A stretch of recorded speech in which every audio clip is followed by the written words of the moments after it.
Buenas tardes. Para el tema de investigación 3, a nosotros nos corresponde hablar sobre la determinación de la concentración de glifosato en agua mediante la técnica de inmunoabsorción ligada a enzimas, mejor conocida como ELISA. Los integrantes de este trabajo son María Ángel Portilla, Guilherme Zamora y mi persona Nayeli Mejías. La espectrofotometría es uno de los métodos de análisis más usados.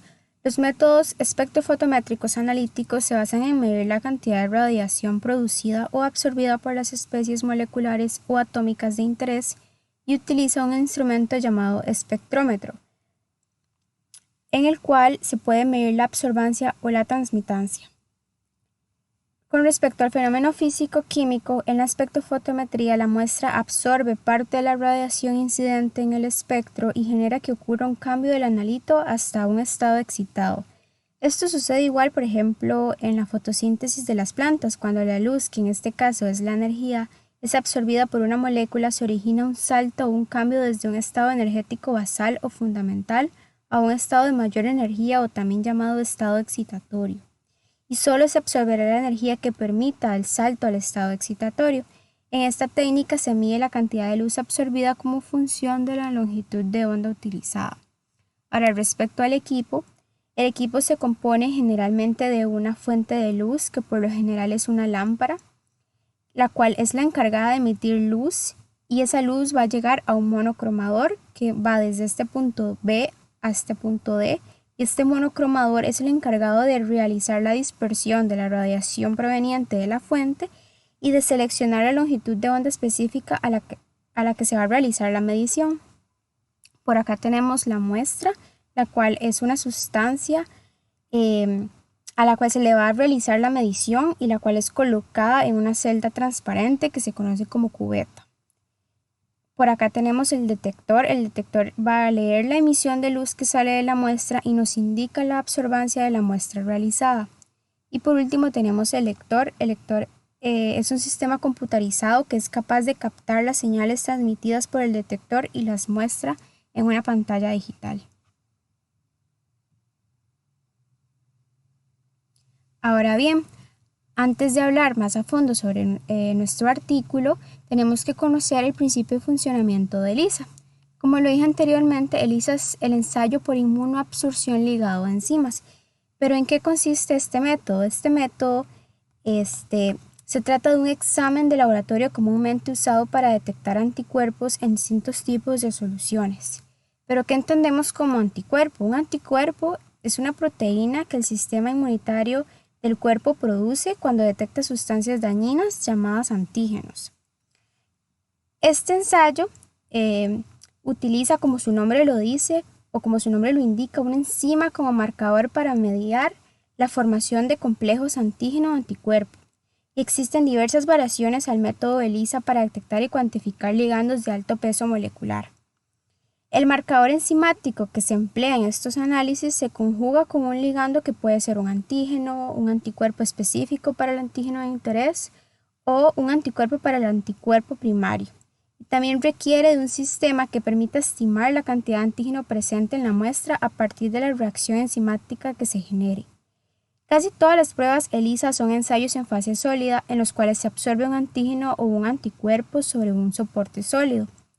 Usualmente los métodos de ELISA, dependiendo de la actividad enzimática, se dividen en dos tipos: están los competitivos y los no competitivos.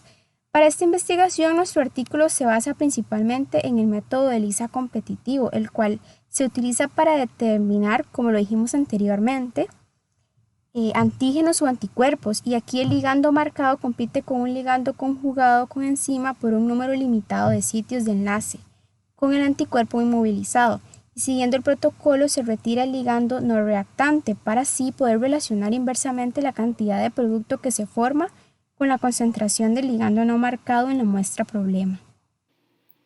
Hola, buenas, mi nombre es María Ángel Portilla y hoy voy a estar presentándoles la introducción del artículo que nosotros decidimos investigar para nuestro tema, ¿verdad?, de investigación.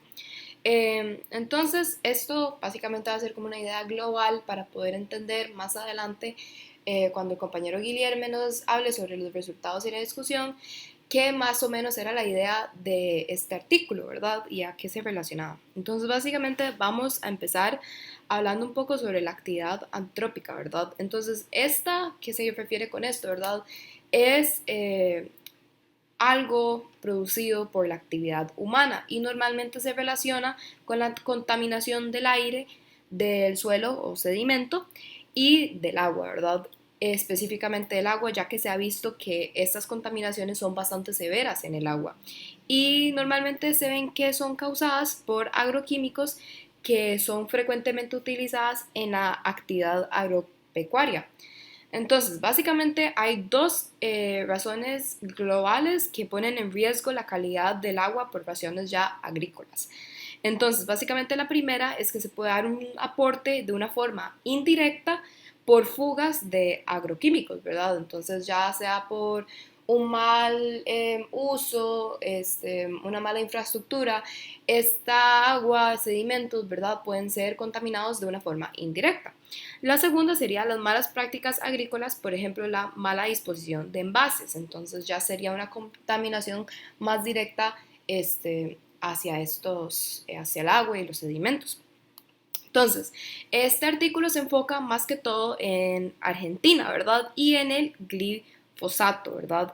Que es uno de los herbicidas más utilizados para la soya y los tratamientos para el barbecho en siembra directa. Entonces, esos años y desde como el 2012, si no me equivoco, se ha visto un crecimiento bastante grande en las ventas de este producto y por ende se ha visto también una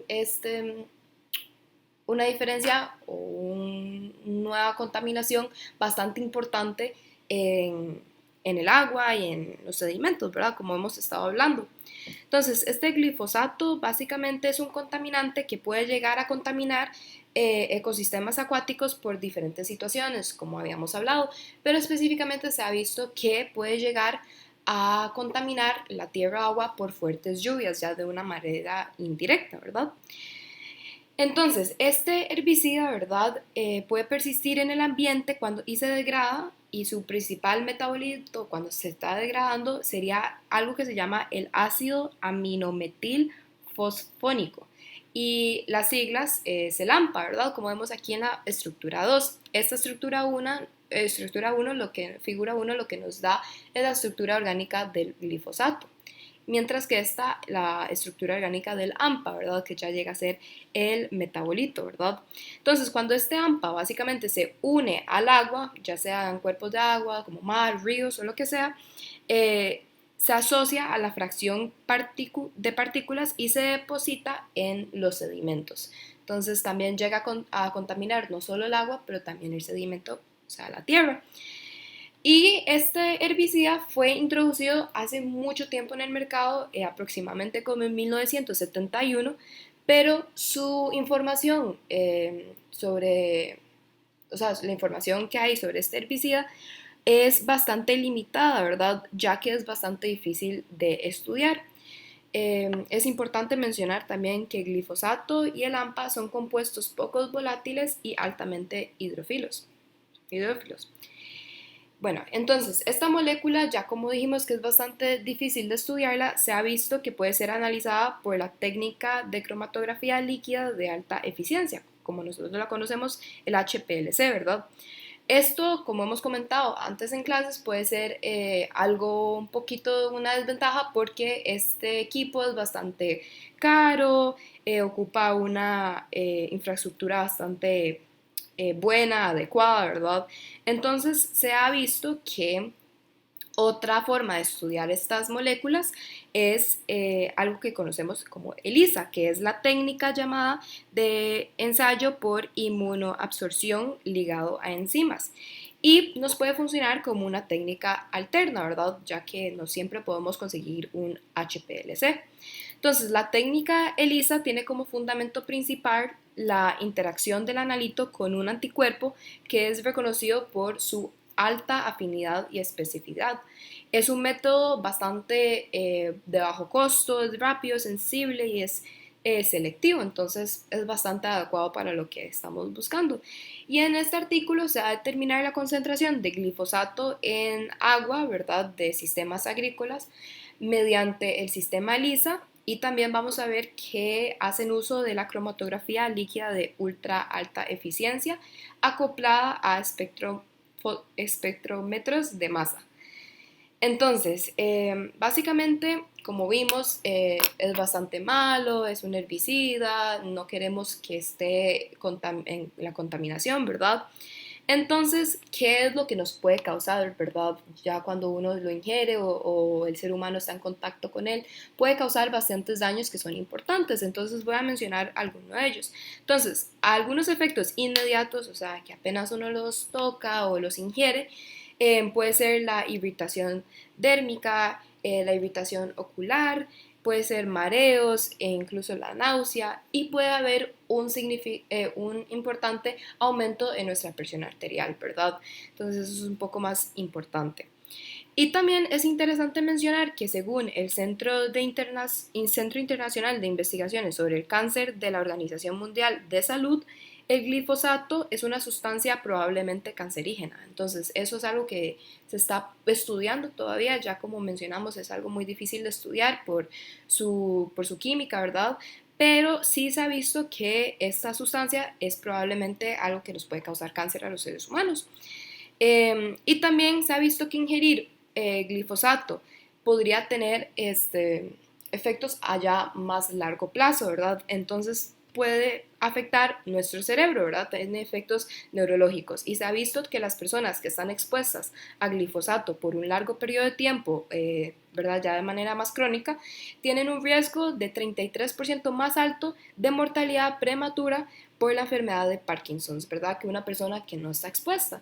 Entonces, claramente es algo que no queremos cerca de nosotros, y hay que, ¿verdad?, que ver qué es lo que sucede, que vamos a ver más adelante qué tan expuestos están, por ejemplo, las personas en el área de estudio de este artículo, ¿verdad?